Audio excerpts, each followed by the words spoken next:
সবসময় তোমার নাতিন নিয়ে পইরা থাকো আর ঘুমাইছে তাও তুমি পইরা রইছো নাতিনের বগলে। কি করবো আমি তাহলে? এতদিন পরে আমার নাতি নাইছে, আমি বই থাকবো না, কি করবো? তোমার কি কাম নাই?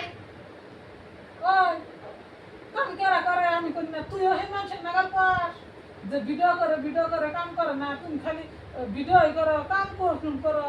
তোমার কাম দি কেরা করবো? তুইও তো এই হেবা করে গেতেছে, কাম কি তোরা করবি?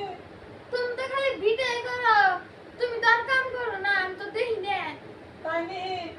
তাহলে আজকের থেকে তুই করিস কাম, তোর বাপের নই একসাথে করিস দুজনে। আমি এই যে নাতিন নিয়ে আজকের থেকে বই থাকি, আমার আর কাম নাই, আমি নাতিন নিয়ে ভিডিও করবো আর বই থাকি, করিস।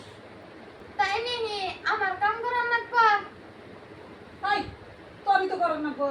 তুইও যদি হে মানুষের নাগাল যদি কর যে তুমি ভিডিও খালি ভিডিও বানাও, তুমি বইয়া থাকো, কাম করো না, তাহলে তুই তো কাম করবি।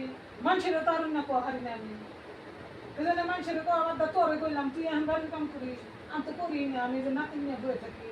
ঠিক আছে, আমার নাতিন নিয়ে যাম, কত টিকে করবি বই থাকি, তা ভালো আছে। আজকের থেকে তোরা বাপ বেড়ারা কাম করিস, বুঝিস না? করিস।